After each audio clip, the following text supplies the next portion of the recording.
Good evening, lovely tubers. White Mexican back again with another Market Watch Investments video for you guys tonight. A little bit of a plethora mix-up. Going to start out with some of the cards I think is pretty good for some sales, and then towards the end, we're going to move into some stuff that's very, very cheap that I think is going to be a relatively great investment. So, first card to kickstart this video is going to be Future Fusion, specifically the Gold Series 2009 print, and there's really not a lot of availability of this card, so this is kind of the corner market what I want to focus on specifically with this card. Only 2 pages available. You can see the first page here. There's no stacks. It's just all one-ofs, and it's relatively cheap. It's just a couple bones here. Again, this isn't anything huge, but just that sheer fact that there's really not that many of these cards available in general. 2008, 2009 Gold Series, just all across the board, are pretty much just dwindling away as the years trickle up over and over. And you can see it bottoms out all the way to 30. So pretty incredible on that. Moving on, we're going to go to... This is going to be Rope of Life. Sorry about the delay and lag in the loading. This is going to be, surprisingly enough, this is a relatively good sell card. Again, these are like low, mid-range sells, so just something you can do, so a quick cash flow. Go through your old stuff, whatever your old binder stuff, and it's going for pretty good. More specifically for like the top dollar stuff. This only has 4 pages. And you can see for the Lightly Plates Unlimited, it's really nothing. But it's when you get to the first editions, more specifically the near mints, if you guys have a couple of these lying around, perhaps maybe again because it's just a Generation 1 card, it's an all-around relatively terrible card. Pretty cool artwork, but Pharaonic Guardian, one of my all-time favorite sets, but it's just, I think it's good sell value, for what it is. Couple first editions here, and they're about 3-4 bones. But again, it's when you get to the first editions near mint where this card sees a little bit of more fluctuations here. You see about 2 here for 5 bones, and it slowly starts to trickle up after that. So not too big, but again, the majority of these cards is just some minor things you can just throw on the market really quick, and if people happen to be looking for that card, it's pretty good money. Tragedy is another one, more specifically for the ultimate rare. It starts out here, the starting price is 12 bones here, and there is only 1 page on the market. Fattest stack is a 2 of for about 20 bones. So, all around just a terrible card. Here in TCG, we got uncensored artwork. It's different in the OCG, but we got a pretty cool, her face is like really creepy. I don't know what's going on here, but all around just an old school. Rise of Destiny, again, is another Gen 1 set, and this is just pretty good money. So I think no one really wants to hold on to these. Might as well just sell them for some quick cash, which is kind of the theme of the majority of these cards here. Destiny End Dragon is going to be another one. So hero players, I know you're out there, I know you're listening. I actually have one of these. I actually picked one of these up in Japan for it's actually in like a card stock pile. So it was really just like probably like a half a bone or something. Anyway, they don't really have a lot of English cards over there, but this is surprisingly enough, it's relatively cheap for what it is. I'm kind of holding mine. I'm kind of waiting, but this is it's really cool artwork, and its effect is really good. I don't really know how easy this is to get. Again, I don't pilot or build hero stuff or Destiny hero stuff or anything like that. But starting market price is about 10ish, 11 bones. Then it quickly trickles up to about 30 towards the end of the first page, only 2 pages. Again, with this, there's a fat stack here of 8, but after that, it's all pretty much 1 stack. So if you have this and you're not a hero player, I think it's a relatively interesting sell. I mean, there's definitely a lot more expensive hero cards out there, but again, just kind of some quick cash for you guys to throw out there. Tatsunoko is going to be next. This is the original secret rare print from Clash Rebellions. This is holding a $6 price point, starting average, and it kind of just slowly trickles up after that. There is quite a bit on here, about 4 pages, but the fattest stack is a 4 and 3 of here on the first page. So I don't really know who's playing this card anymore. Maybe it's still playable. Pretty cool artwork. But again, it's just one of those cards that I think it's worth a couple bones that you might as well just sell if you're not using. So I wanted to follow up at Levier the Sea Dragon. I talked about this in my last video. I think it's getting relatively big news out there that this card has just seen some crazy exponential growth for all the versions across the board. This was about $15 for the first edition prints, and I actually just sold them last week for that price range. And it's still about that price range here. It looks like it's kind of had a slight increase, about 2 bones here. It's about 17 for the first edition. And kind of trickles up to about 20 at the bottom of the first page. Really, again, not a lot of fat stacks. There's only 2 of these. To my understanding, this is possibly because of Dark World. Tour Guide went to 3, Burning Abyss players. I mean, who knows? There's multiple factors that, this is just an all-around. This has always been one of my all-time favorite, if not favorite, rank 3s. So it's just an amazing card in general, and this card is just seeing some amazing price values for even not even the Ultimate Rare versions. Really quick, I do want to dip into the Super Rares because I slung 3 Super Rares last week as well for 5 bones a piece. I'm really curious to see what the market price is on those versions now. Looks like it's relatively the same. Just going to check this out really quick. And then, of course, the Ultimate Rare just, like, spiked like crazy. I mean, why wouldn't it? It's Ultimate Rare. It's gorgeous. It's beautiful. I only have a few of the first edition's Ultimate myself.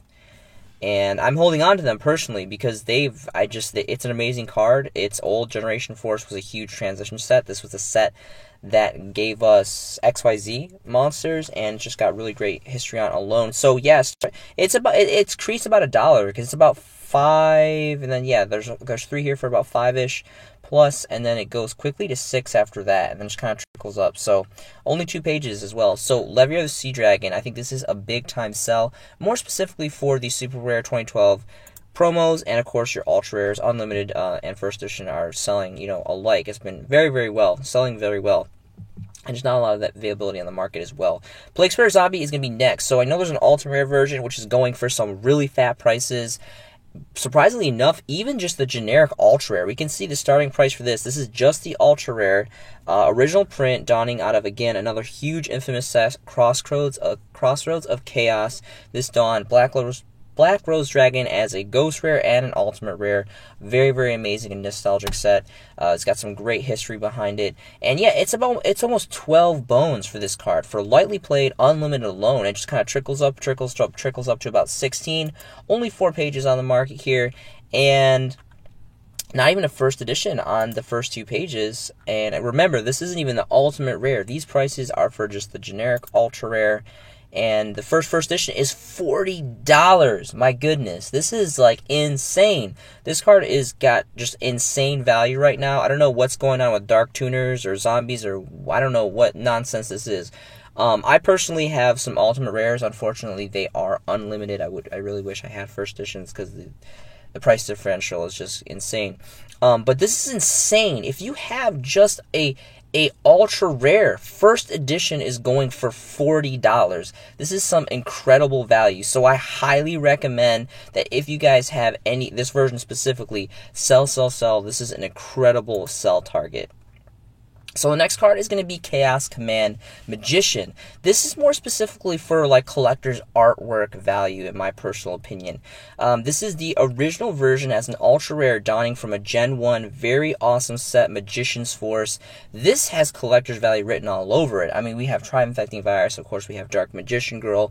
There's just a whole bunch that goes into the set, and this set is just ancient.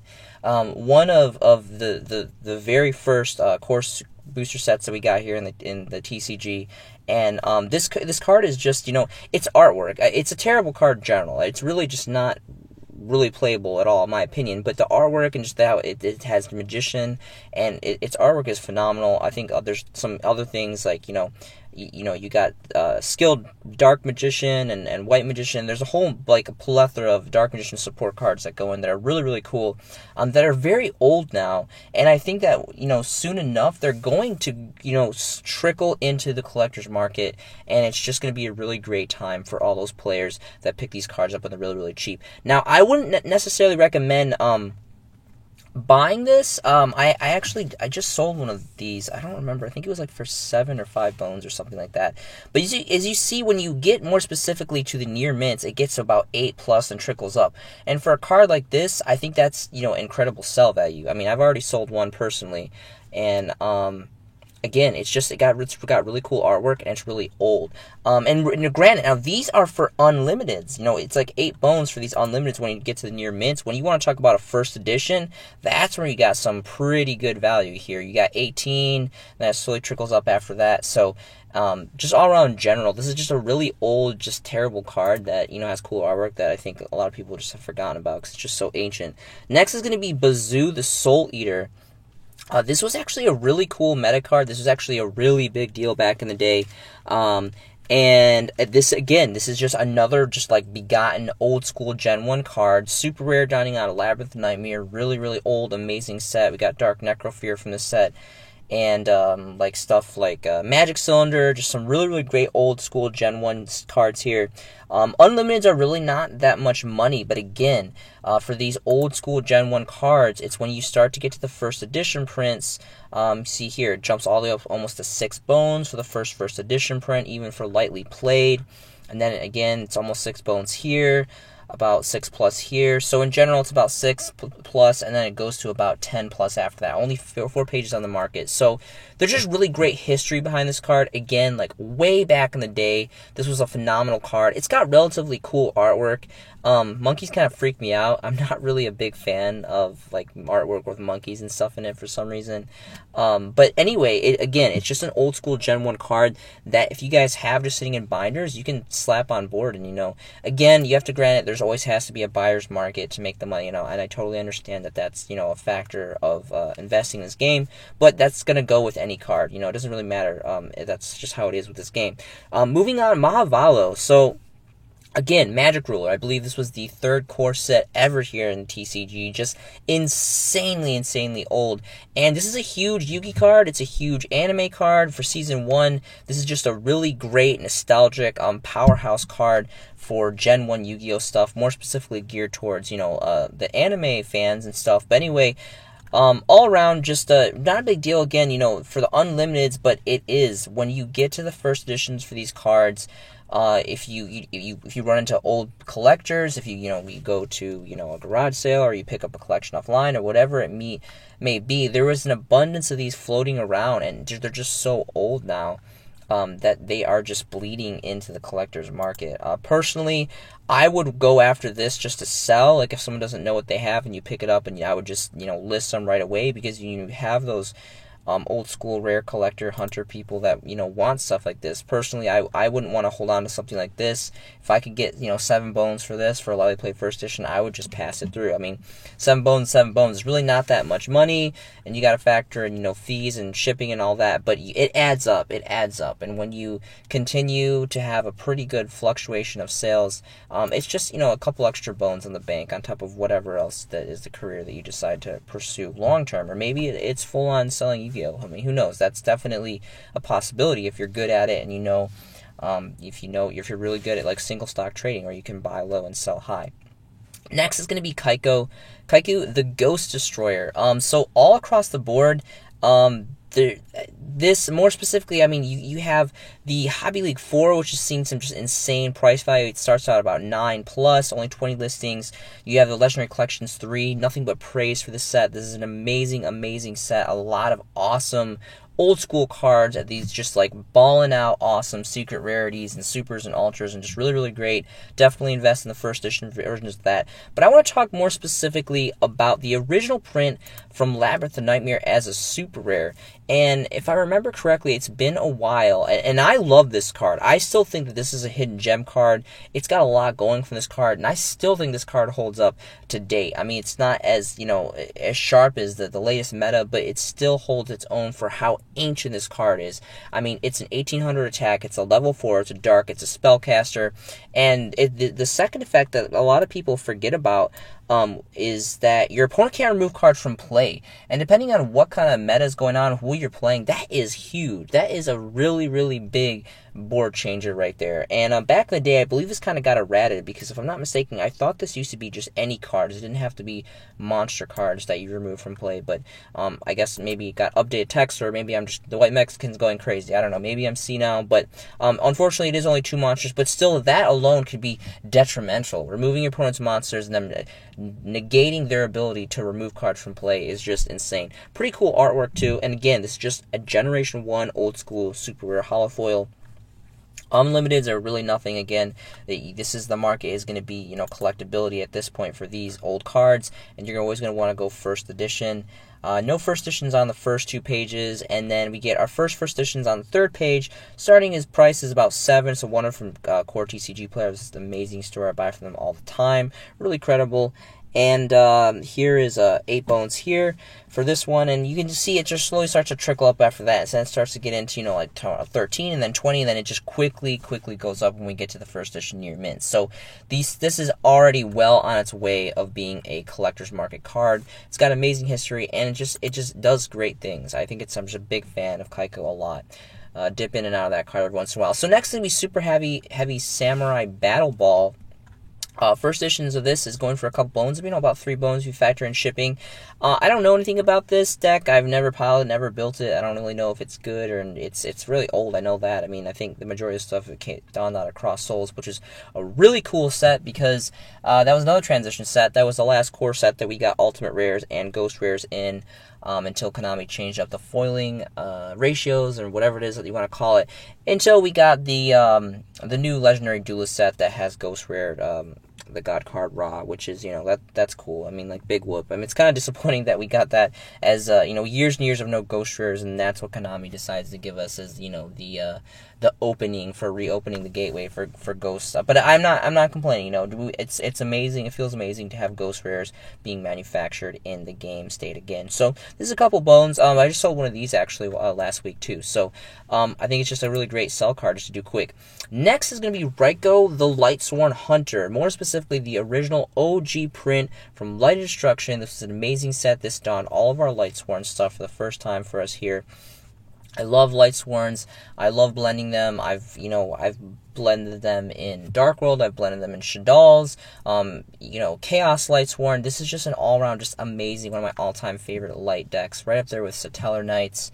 And it's just, they're all got really cool effects. Judgment Dragon. Of course, we have the Ultimate Rare. We have the Dual Saga Ultra Rare. We have the OG Secret Rares, which are all just, like, ungodly expensive. It's pretty incredible. And this card, you know, it's really, you know, it's just a couple bones for the Unlimiteds again, but when you get to the first edition, it jumps all the way up to about 5 bones. Only 4 pages here on the market, and there's just really not a lot of availability of this. There's a 2-stack here, again, for it's about roughly around 5 bones, and 5 bones here, and then only 4 pages on the market, and this is just an all-around just awesome card, and there's so many decks that just utilize the graveyard, you know, again, like Lightsworn, or like Burning Abyss, or Shaddolls, and Dark World, and Infernoids. There's so many just, like, graveyard-heavy decks that this mechanic works and just double benefits so well. It's got amazing artwork, and again, it's just from a really awesome set, and I'm super biased because I really like Lightsworns a lot. But then it just trickles up after that. So if you guys have first edition Raikos, I'm personally holding mine. More specifically, just I have several. I should probably start to sell some of them because I'm trying to kind of do some diversity flux. But this is just, I really like this card a lot, and it's getting harder to get some good condition first edition's original prints. All right, next is going to be Morphing Jar. All across the board, this card is I feel like it's holding some pretty great value. I know me personally, I have quite a few of the Gold Series 4 versions, which it looks like they've had a little bit of a price decrease. But not too long ago, these were going for about 4 or 5-ish bones, so I was pretty excited about that because these were, like, the whole theme of this video is I was literally just going through, and I have, like, inventory of just, you know, drawers and drawers of binders, and a lot of them are just organized into, like, magics and traps and monsters and synchros and XYZs and all that stuff, and anyway, every once in a while, I just like to kind of do, like, a total recall of my inventory, and whenever I kind of look things up, and as I see something, I'm like, I wonder if this is worth any money, and I kind of, you know, do the research here on TCG Player, and some of the cards, surprisingly enough, you know, come up to, you know, 4, 5, 6, 10, 15, whatever it may have you, and it looks like this, you know, it's a couple bones. It's about 3, and then, you know, as you go up, it starts to trickle up to about 5, so, and only 2 pages again, and then, you know, this is at 1 on the list now, so really cool card. Really, the gold one, that's the one that I listed, and that's the one that I had, so I didn't really look into much of the other ones, but all in general, I think this card is holding really great value. I think that the OTS Pack 9 Super Rare is undervalued. I think that one looks really, really nice. Of course, you have the Ultra and Supers that are, like, you know, ungodly expensive, really valuable, you know, because they're insanely ancient. But yeah, it's Morphing Jar. Of course, you got the ultra rares. I have a couple of these too, which look pretty nice. The standard ultra rares from Legendary Collections 3, amazing set. Definitely check that out. Next is going to be Senju the Thousand Hands, more specifically the super rare dawning from Speed Duel's Arena of Lost Souls. This is, of course, a Speed Duel card.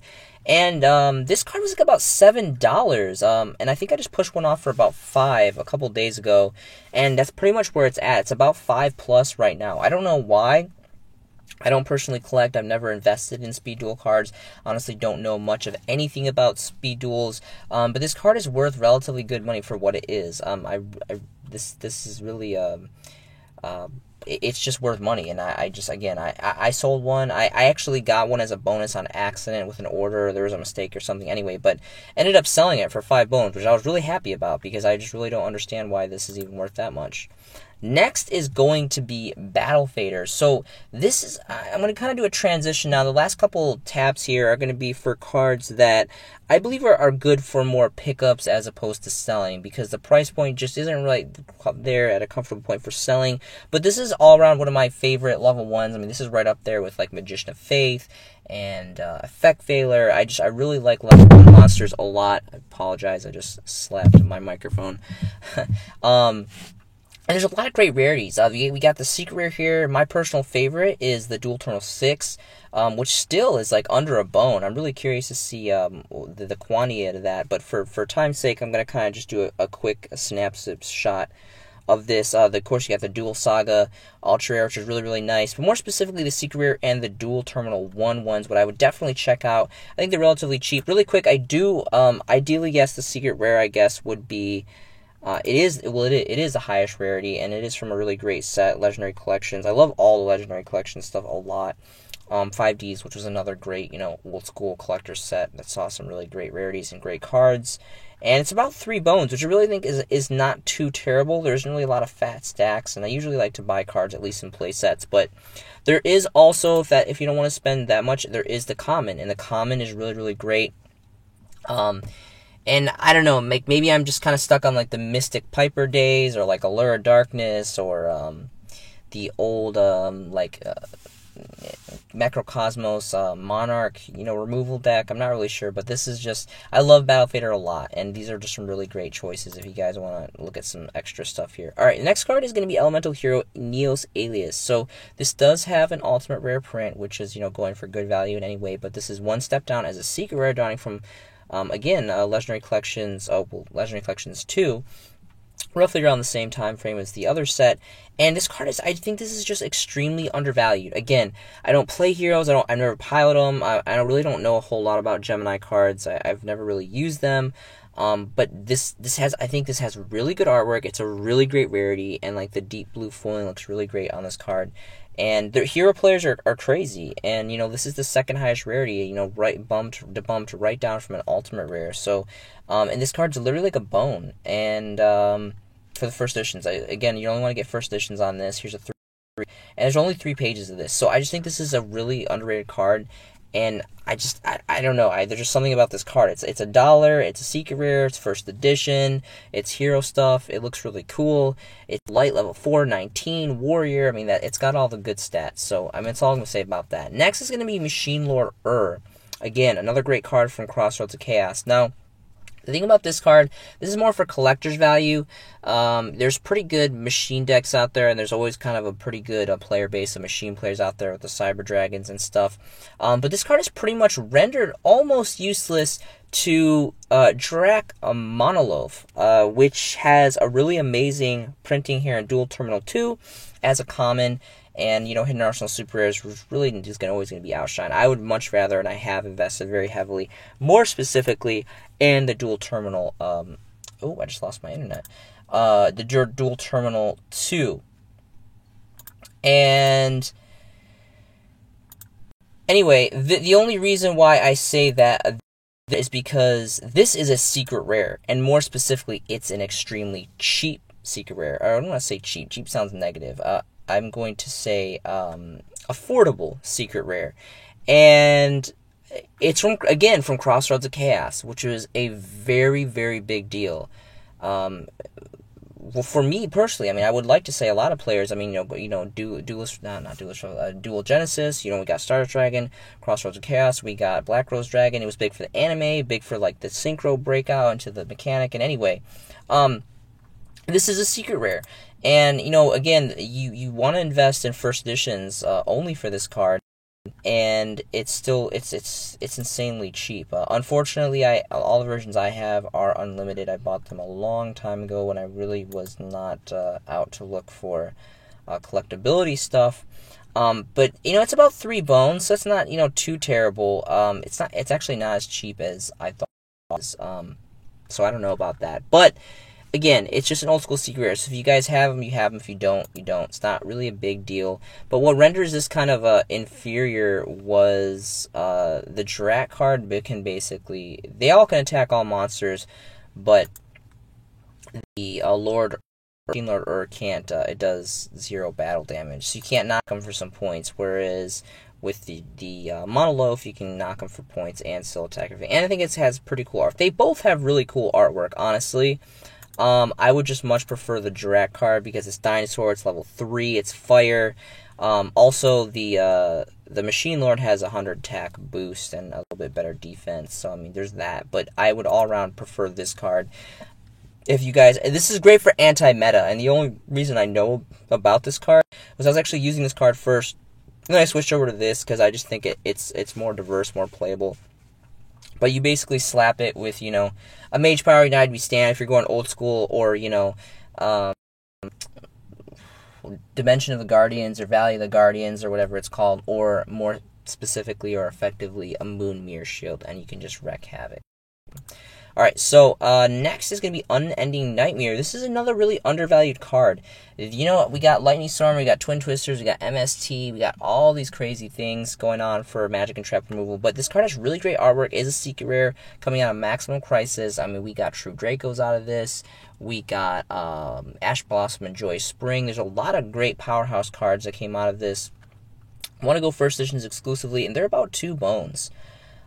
This card, when it came out, it was a pretty good heavy hitter, and it saw some pretty good price values. But we see now here, it's only about 2 bones, so I think that's relatively affordable. That's kind of how I like to pick my pickups. I don't really go. I need to stop doing that. I apologize. I'm actually in my car right now, and I shoot when I can, where I can, and that's just kind of how it's got to be. So.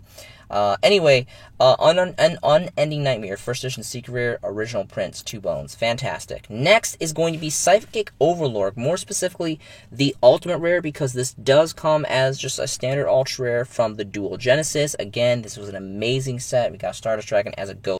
Ultimate rare out of the set. Amazing history backing behind it. TGs were pretty cool for the longest time. I don't want to say the longest time, but they had a pretty good stint where they were really popular, and there's a lot of cool, not an abundance of psychic support out there, but there's a pretty good amount, and this, I just think this is a great old school ultimate rare, and it's draw power, and recycles, and anyway, just great stuff. Psychics have some cool too.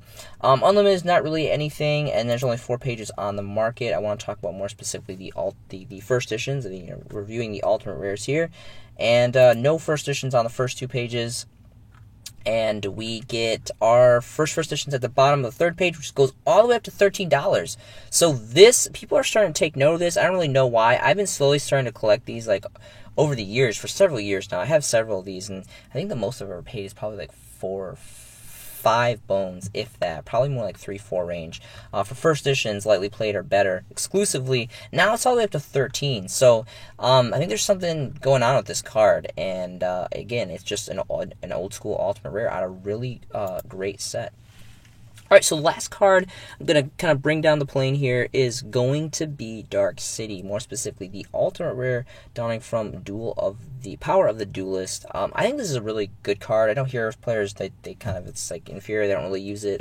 That I'm aware of. Again, I'm not really big, I don't really know a lot about Destiny Hero stuff, but this is, again, an old school. Power of the Duelist is definitely up there in age. This is an old school ultimate rare. Really cool artwork. I love the Paper City looking stuff, and the stars and the skylight and the moon, and it's just a great, awesome ultimate rare. And this card is, about 5 bones for the unlimited starting, and quickly jumps to double the 10 for the first edition slightly played. And really curious to see what the near mints start to go for. So about 5, 10, and the near mints go all the way up to a whopping 25. Well, technically here it's about 20 bones here. So for the first near mint. But anyway, I just wanted to give you guys a quick shot of some stuff that, hey, these are pretty cheap. Maybe you guys want to pick these up if you have some extra funds, if you believe in investment or not, or hey, there's a couple bones, might as well just slang it on the market. I've been really trying to change it up. I have hired a web designer. It is my goal and it's my ambition here to, well, I will be starting up my own website. So in the next couple follow-up videos, as I start to get my contractor to perfect that and actually get that going, I'd like to share that with you guys. I basically, what I'm trying to do is make my own version of TCG Player. I know a lot of you, the TCG Player is great, and it's basically a monopoly. It's like YouTube and Google. There's a lot of people that use this, as well as eBay. I use it myself personally. But, I just want to kind of break out and do my own thing. And, again, Yu-Gi-Oh! Has been part of my life for almost 2 decades now. And there's just amazing friendships, and I love this game a lot. I spend a significant amount of my time in just reviewing cards and investing, and I'm really, compassionate about my channel, and trying to build up my channel, and I really love and support. I appreciate all your guys' support, and that's coming soon. So I just kind of wanted to give you guys a quick summary about that. I already have the name of the website. It's still being designed and everything, and my contractors, filling the order on that. So that's kind of a mid-range investment that I have on the near horizon. So I'm really excited to share that with you guys. Again, once I have that up and running, it's going to be for selling, my personal collection of Yu-Gi-Oh cards out to the public. So I hope you guys are making some amazing Yu-Gi-Oh investments yourself. Please stay safe out there. This has been a showcasing by The White Mexican, and I will see you in the next video.